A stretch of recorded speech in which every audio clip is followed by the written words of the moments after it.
So I'm in a mood today, a mood to rebel, a mood to throw a tantrum. You know what I'm talking about. Every single parent experiences this with their children. And the first thing I'm going to start by saying here is that this is good. Now, I know what you're thinking. Julian, what do you mean? When my kid doesn't listen, when my kid says no, when my kid disobeys, that's actually good. When my kid freaks out, that's actually good. And the answer to that is yes. And it all starts by putting yourself in their shoes, advanced empathy, and really understanding their reality. So think about it, right? A child being born, coming into the world, coming into this experience of life, what's it like, right? They're born, so it's like, oh, there's light. They come out, and it's bright lights, right? Assuming they're born in a hospital. Bright lights in their face, and perhaps a doctor picking them up and just screaming, cry, cry. And that's their welcome to life. It's like, hey, here's life. And then from there, they are thrown into a prison where you, as the parent, are the prison guard. You're the warden of this prison. Now, I know this sounds harsh, but let it land, right? If your child, as an example, doesn't want to go to bed at a certain time, can they just stay up as long as they like, right? Assuming they're young?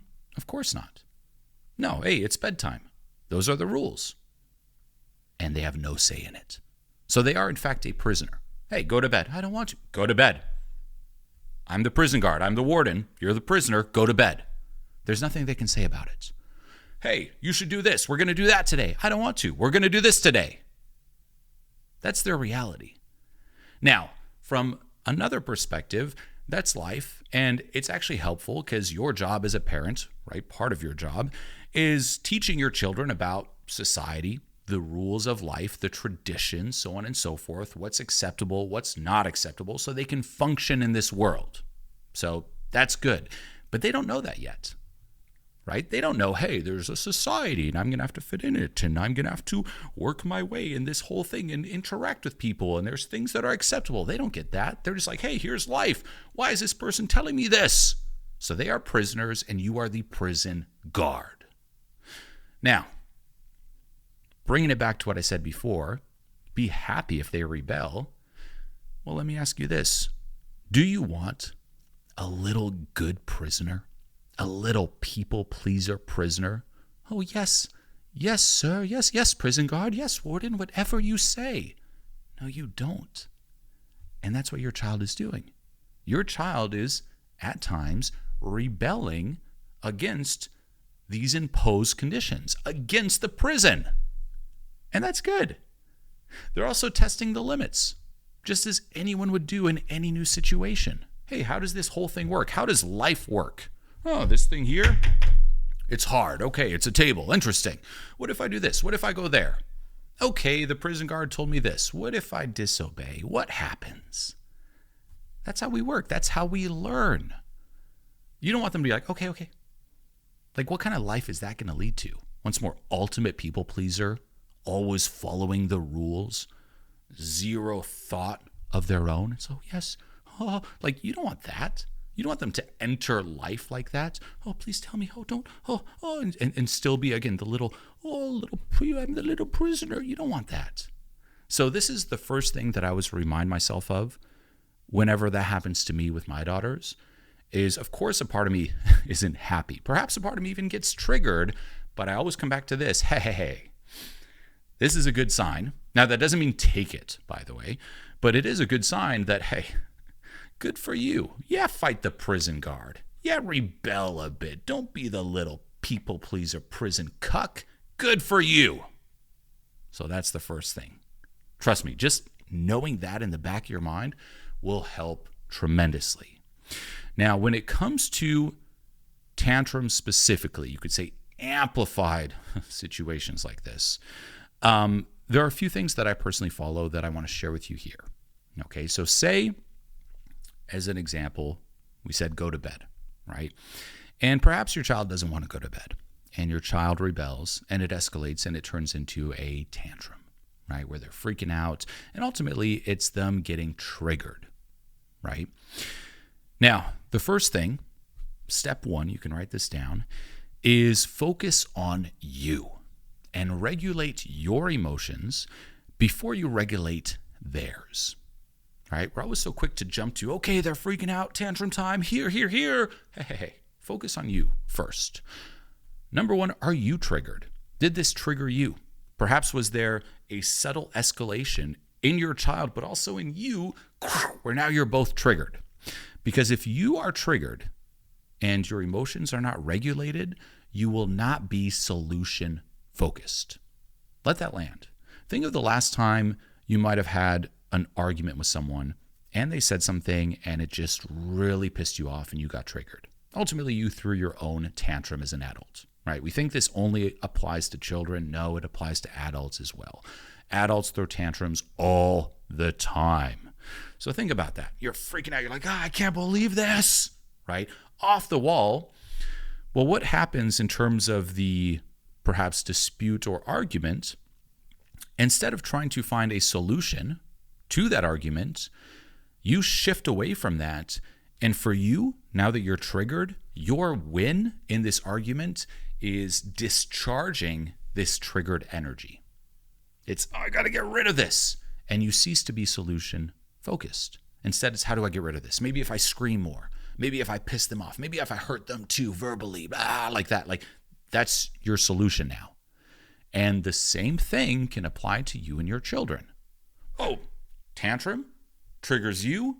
And instead of being solution oriented, you're like, I got to get rid of this. Whatever it takes to get rid of this. Not good. This is also why letting go is so crucial and powerful. Letting go of this triggered charge. So step one is do a check within. How do I feel right now? Perhaps take some deep breaths. A powerful technique is simply taking a few deep breaths from the base of your spine. Simple as that. Ground yourself first. Focus on you before immediately jumping to them. Now you might be thinking, well, if I focus on me, even if it's 5, 10, 20 seconds and they're in the middle of a tantrum freaking out, that's not good. That's 20 seconds of them freaking out. Sure, it's not ideal, but it's not about the quantity of time that you put towards them. It's about the quality of that time. I'd much rather take 20 seconds to just focus on me, ground myself before entering this, than jumping into it triggered, reactive instead of responsive, and not solution focused. So start with you. How do I feel? Okay. And another thing you'll notice when you're triggered is that even the words and the vocabulary that you use will tend to poke at the other person, right? You've all experienced this, right? In arguments and disputes, you'll say these specific things, you use these words that call back to previous arguments or whatnot, just trying to poke at the other person. This happens unconsciously. A great book to read when it comes to not using those words and actually having healthy, you could say, disputes or crucial conversations is the book Crucial Conversations. It's one of my favorite books. I have it right here.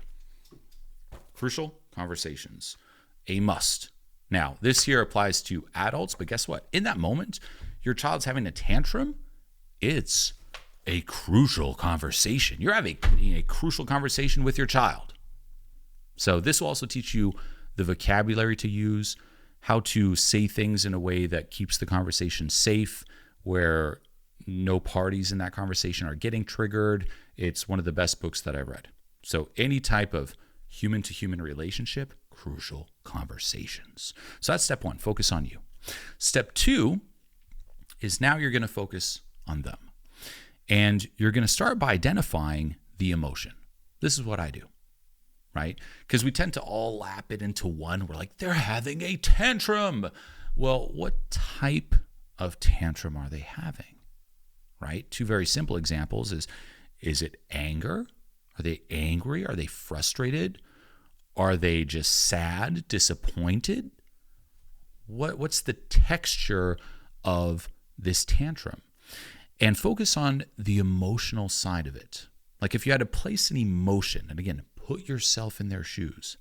It really comes down to that. What emotion would you be feeling? And putting yourself in their shoes doesn't just mean, okay, well, if I were them, what would I feel in this situation? It's also putting yourself in their shoes and understanding their very limited perspective as a child. They don't see the world the way that you see the world, right? Back to what I talked about before, the whole prison reality. The same as if, they get lost in a grocery store and they can't find you. For them, it feels like they're abandoned, they're going to die. Is that true? Not necessarily. It's a grocery store. But they have a very limited perspective. They don't see these things the same way you do. And things to you that might seem like a big deal or let's say things for you that don't seem like a big deal might seem like a big deal for them. So, hey, how would I feel if I had their perspective and I was experiencing what they're experiencing here? What's the emotion? And I keep saying focus on the emotional side because we tend to try to go the logical side, right? Like, look, well, it's bedtime. Listen, you see, if you don't sleep, your body will not have energy for the next day. And it's actually good that you sleep and so on and so forth. But that doesn't work, right? Think of the last time you got triggered. Did logic work with you? Like, say, even if it actually clicked, like the last time you were really pissed off about something, say you find out that the reason you were pissed off about that thing actually wasn't accurate and there was no reason to be upset to begin with. Are you just going to shift off like, oh, okay? No, you're going to double down on the emotion like, but still. Logic isn't the solution here. It's all, you could say, a game of emotions. And a common thing I'll hear parents say too is, well, they're old enough to know. They should know better. They're old enough. Again, think about you when you're triggered. You might say things or do things that, yeah, you should know better. But do you know better when you're triggered? No, you're like a kid again. Hey, you still do it. So although they might, should know better, they also still do it. So jump to the emotions, okay? Focus on you.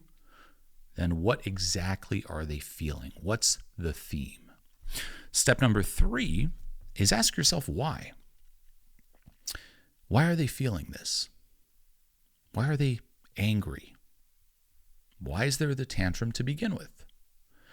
And once more, you could say this is another step of putting yourself in their shoes where, say it's, okay, it's time to go to bed. It's bedtime. And perhaps, for example, my daughters were playing and just having a great time. And time flew by. They were in the zone playing, and now it's time to go to bed. From their reality, it's, oh, we're having a good time, and now the prison guard is coming and ruining that good time and telling us, hey, go back to your cells. Perhaps they were in a crucial moment of their play, and they were very excited about this build-up and just seeing what happens or building something like, we're almost done. And someone comes and says, nope, it's over. There could be that frustration. There could be that disappointment. What are they feeling? How would I feel if I were them? And why? Why exactly? So you identified the texture and then you go into the why, right? And even further than that, asking yourself, what would I need if I were them? What would I need? If that happened to me, and you can think of a recent situation in your life where maybe you were anticipated something and you were excited about something, going back to that example, and life came in and said no. You've experienced it. Everyone has goals for themselves, right? This is the way I want my life to go. And adversity, a life crisis, is life saying no and putting a wall there. Well, hey, your child right now in a tantrum, back to that time to go to bed, we're playing. That's like a life crisis. Hey, that's saying, hey, nope, your plan for life is over. It's now this. Well, what would you need to hear? What would you need to receive in that moment? What did you need to hear or receive the last time you experienced that? And sometimes you just need to receive space, right? We always want to do. Sometimes all you want is, hey, just give me some space to just feel this right now. Same with your child, right? I'll see parents too. It's like, give me a hug, give me a hug. And although, yes, a hug is very powerful, maybe they just don't need that yet. And they're like, no. And you're like, hug me. It's like, no, go away. Well, hey, have you not experienced that before? Times where you might have been really upset and you just don't want anyone near you. You don't even want someone to talk to you or touch you. You're just like, no, I just need to feel this.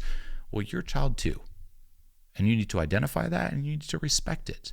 Now, that doesn't mean give them space and leave. No, and I'll talk about that later. Isolating them, that's not good. That leads to suppression and repression. Them thinking, oh, if I feel this, I'll be abandoned.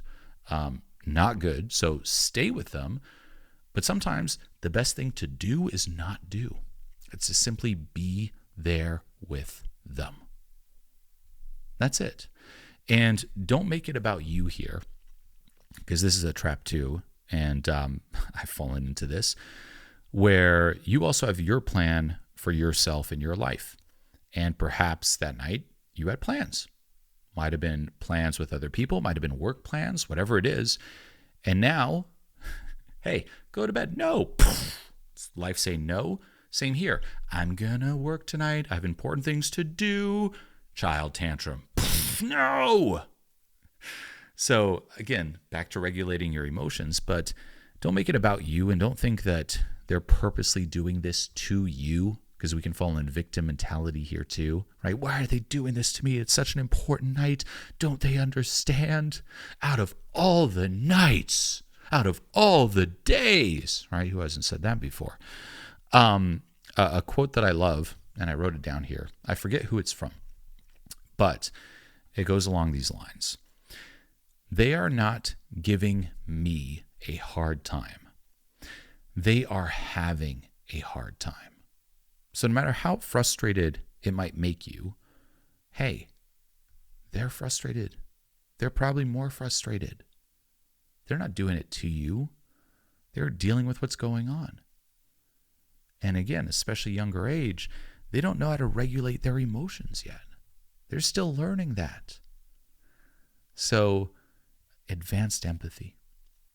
Okay, they're giving me a hard time, but they're going through worse. Let me be there for them. Now, step 4 is help them understand why they feel this way. Because they don't know. And sometimes simply just reiterating what they might be feeling, and again, not imposing, but asking them, can help tremendously. Right? This is an example. Last week, my youngest daughter took something from my eldest daughter, right? They were playing or something. She took something and it made my eldest daughter really mad. And my eldest daughter pushed her, right? Pushed the younger daughter. And I was talking to my wife about this, and she was there for it. And she said that she sat them down and had a conversation like this with my eldest daughter. And my eldest daughter was crying and screaming in full tantrum, even though she was the one who pushed the youngest daughter. Now, again, adult perspective, why are you crying? You pushed your sister. You've nothing to be sad about. What, she took your toy? You pushed her. That's bad. Terrible. Instead, it's okay. Well, how would I be feeling? And my wife asked her, it's like, so how do you, do you feel, I'm sure you feel pretty, that must have been pretty hard, right? Like, I'm paraphrasing. I'm not her. She said it. When she told it to me, it was amazing. And I'm trying to recall. But it was along the lines of, you must be having one big feelings right now. Your sister took the toy from you, and I'm sure you were, that was very frustrating. I would be frustrated too, right?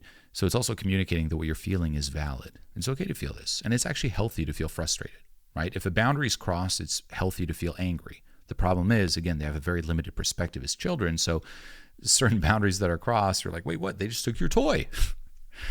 And, you were so frustrated that it probably made you push her. Am I right? So again, it's checking in, because you don't want to impose this. And that must have surprised you that you pushed her, and that must have been scary. And then it gets the child to open up and she'll say, yeah, she'll start crying. Yeah, it was scary. Because think of the kid. You don't know how to regulate your emotions. Like, push. You might also freak out. You're like, what did I just do? Just like maybe when you were triggered, you sent that text and you're like, oh, what did I just do? What did I send? Because it took over. That's also overwhelming. And a child doesn't know that. So it's helping them understand, here's what you're feeling and here's why you're feeling it. Now, it doesn't take away, this is very important, from the fact that pushing is not okay. So it's not like, oh, and it's okay to push. No. Two separate things. On one side, it's pushing is not okay, and we will talk about that, and that's still the rule. Pushing is not okay. But in this moment, I'm being empathetic and helping you understand what happened. And then, of course, you can talk about later when they're not triggered what to do to perhaps not repeat that behavior, but help them understand what's going on. Because they're discovering life out here, but also in here. And that's part of discovering life in here. What are these emotions? Why did I feel that? Why did I do that? Oh my gosh, why is this thing so intense? What? Like, imagine you never experienced anger. What is this thing? Or remember the first time you had an orgasm. You're like, wait, what's this feeling? Same thing with your child. It's like, what are these emotions? What? So help them understand. Help them answer that question, what is happening in this moment? And be on their team. And number 5 here, write it out. All right, people are like, well, how long is this going to last? How long should I just be there with them until it's like, okay, enough. You've cried enough. It's time to move on now. How long? As long as it takes. That's the answer. How long? As long as it takes. Be there with them. Let them know you're there. This also means you could give them space. Maybe that'll take a while. Maybe they need a while, and that's okay. But your intention is, I'm going to be here as long as it takes. Take all the time you need. Now, you might be saying, well, I have things to do. Sure. But in my opinion, if you don't do this, it'll lead to a far worse outcome in your kid. Right? And I'll talk about this once more. If you do or say something that leads to inner suppression or repression in your child, that will destroy your child's self-esteem.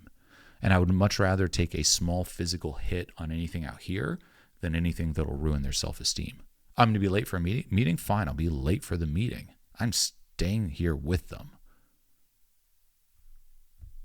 So, something to think about. So, be there with them.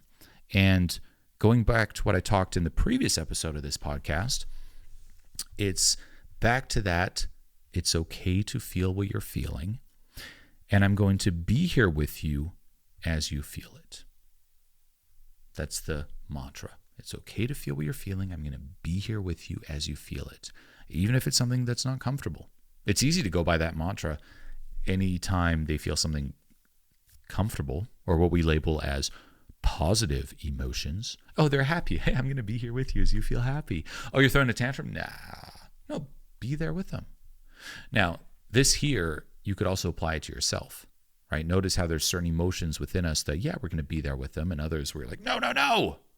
And it can actually be helpful on an inner work side to even view your own emotions as your children, right? What do? We play favorites. Oh, happiness, come here. Excitement, come here. Fear, no. Anger, no.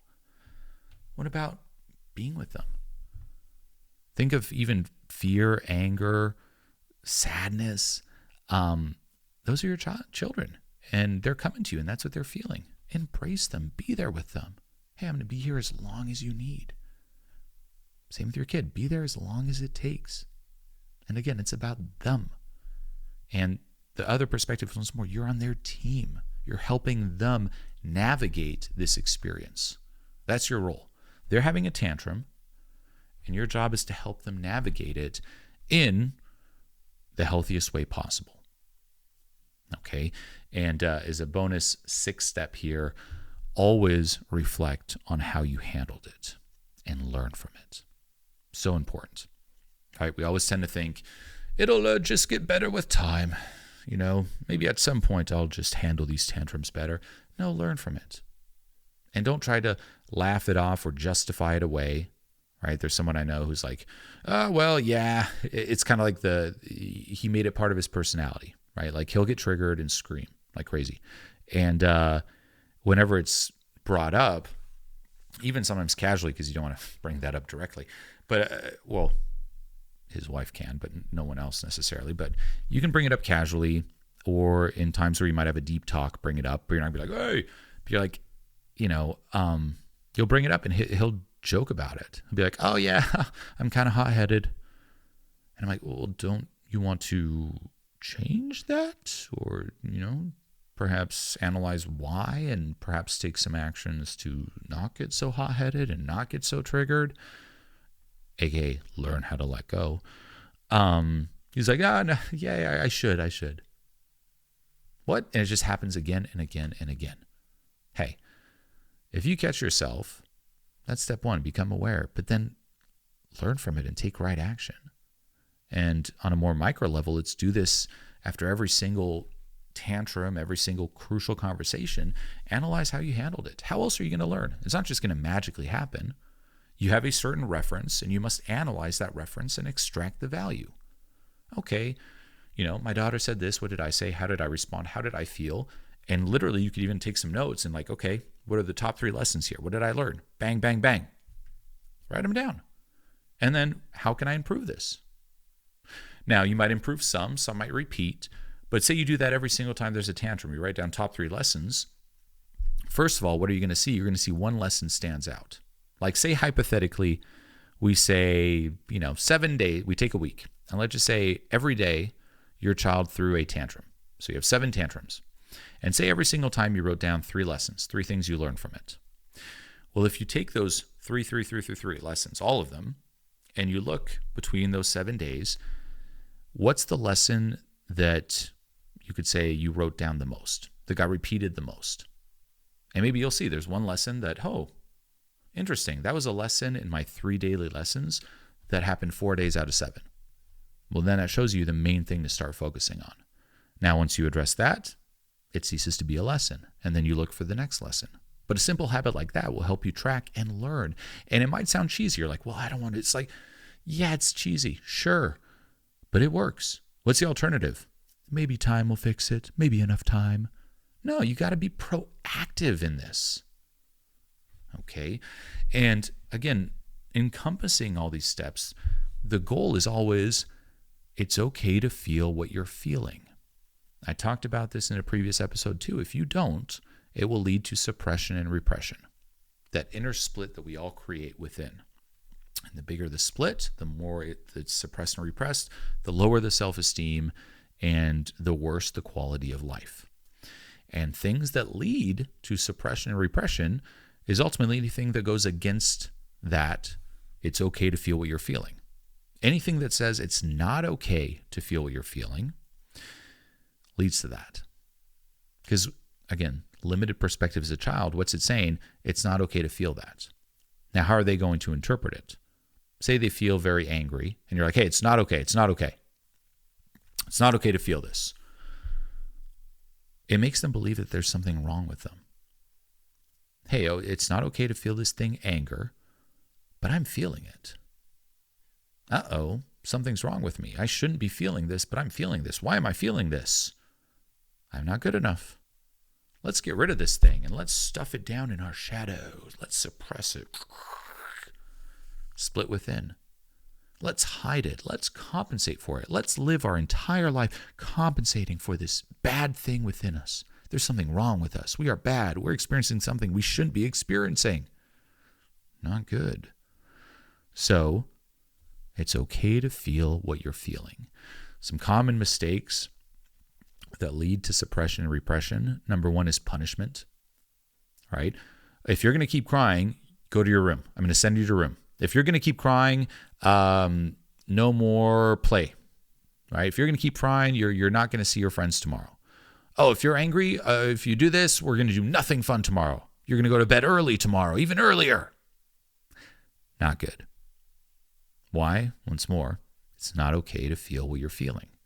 The same with isolation, right? As I talked about before with, give them space, still stay with them. Otherwise, what might it teach them? Hey, if I feel this thing, I get abandoned. People abandon me when I get angry. I got sent to my room, right? They left the room. Hey, if you're going to keep crying, it's too loud, I'm going to go to the other room. If you're going to keep crying, I'm not going to talk to you. Right? Things like that. If you're going to keep crying, I'm going to send you to go over there until you're done crying. Isolation, not good. So, punishment, not good. Isolation, not good.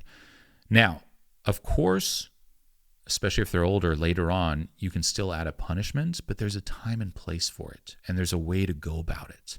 When they're triggered, saying that's not helping, and it'll probably make things worse. So no punishment, no isolating, no escaping.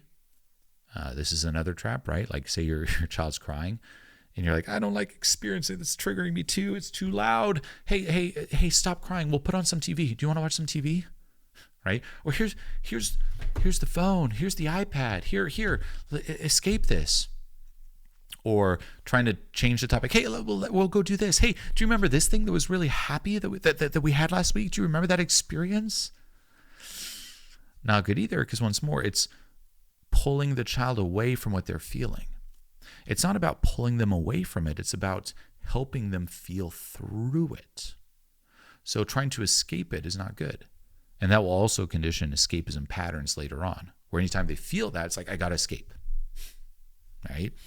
And lastly, number 4, numbing.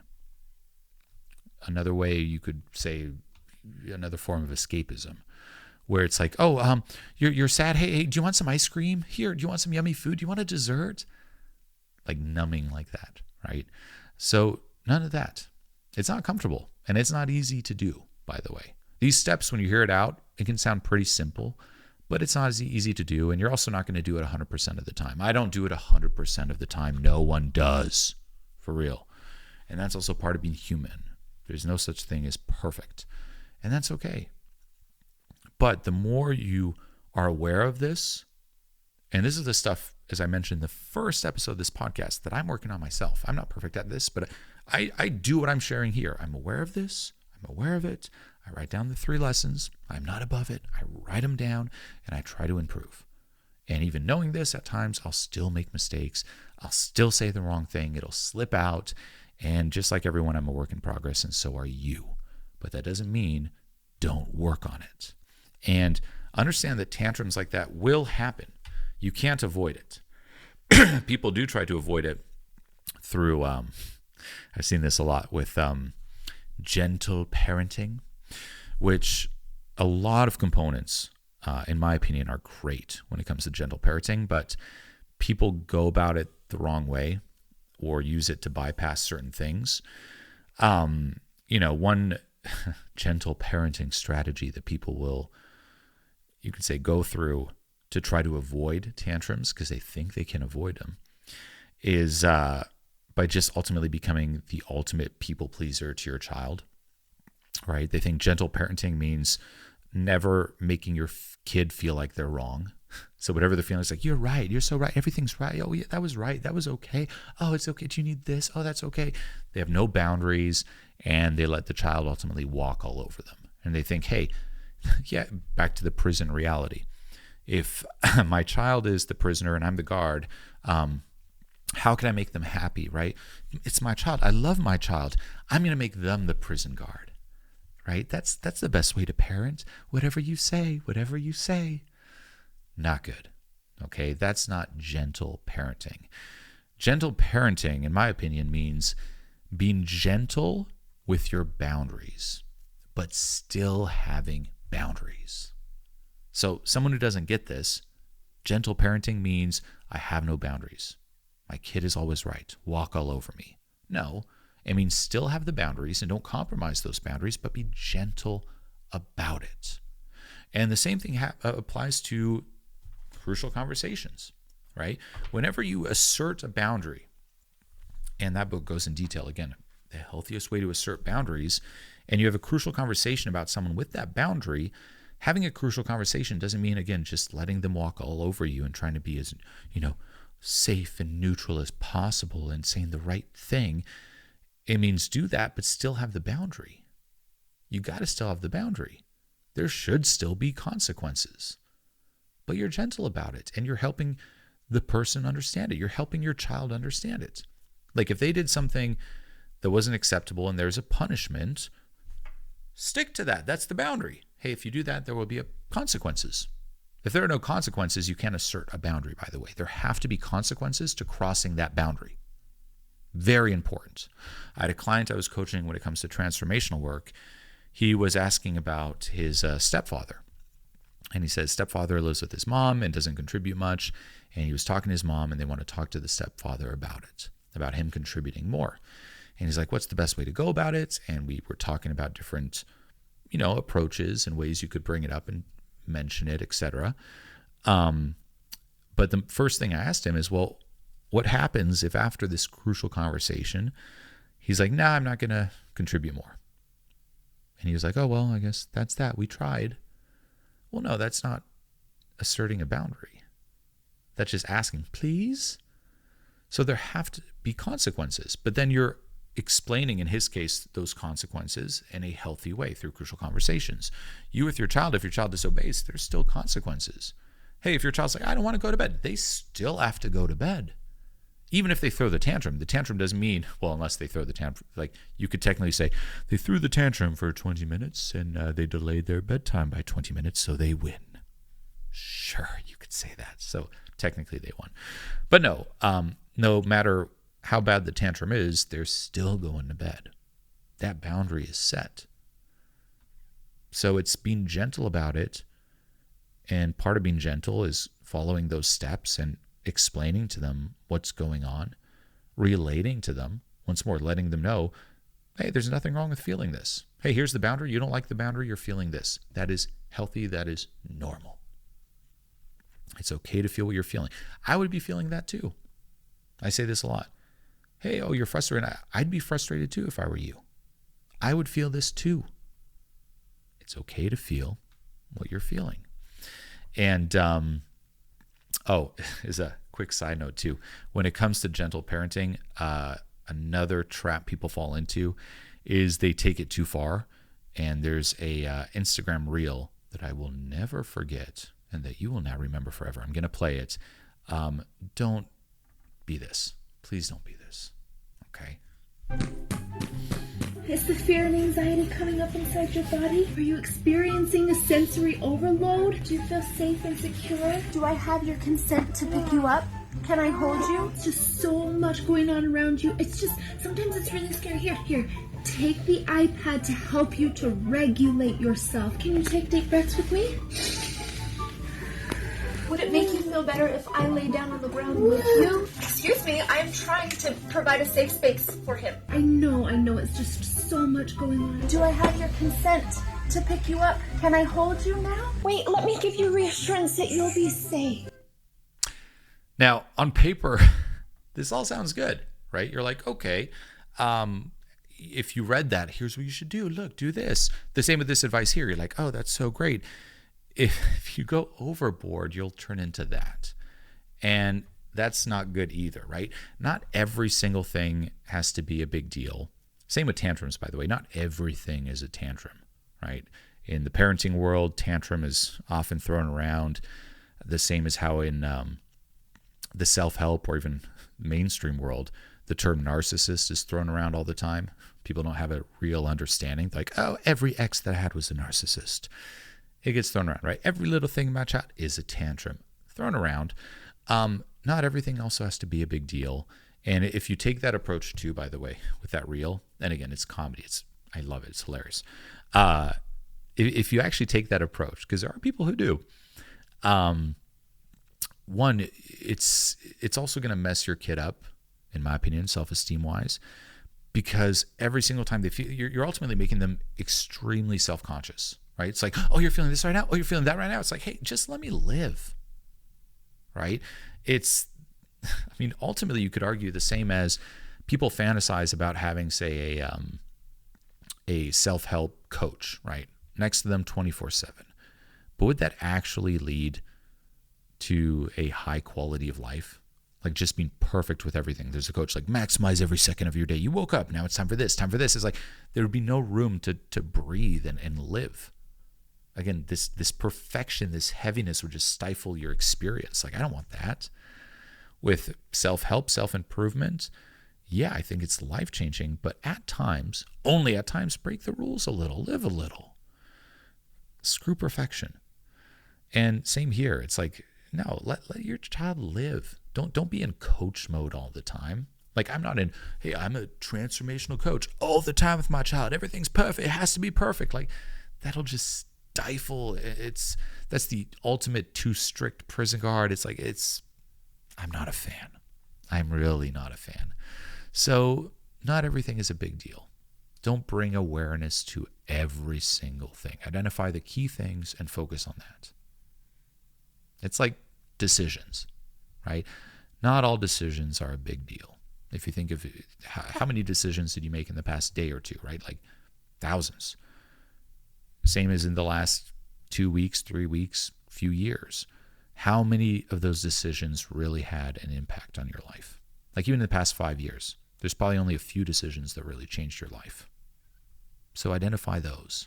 Same with your child. Identify the key moments to bring the awareness and really do this. But not everything has to be a big deal. Okay? And another book I'd recommend reading is called Bad Therapy. And it talks about this, not just with children, but just in humans in general, where there's like this you could say, therapy conditioning, and there are some downsides to it. Bad Therapy. Great book. And the last thing I want to say here that, you can't escape it. It's part of it. Tantrums, hard times with your children. One thing that I found does reduce it. So you'll never escape it, but this does reduce it, is set the boundary early on and let them know about it and remind them of it. Key. So say you experienced before, learn from what you experienced, time to go to bed, tantrum. Learning from it, you might see that, okay, putting myself in their shoes, they were mad because it was unexpected. How do I solve this? How do I learn from this and solve this for next time? And perhaps next time, instead of saying time to go to bed out of the blue, you let them know early on, okay, we have X amount of time and then it's bed. And then when it gets closer to its bedtime, remind them. It's, hey, there's 5 minutes. 5 minutes, we're going to go up.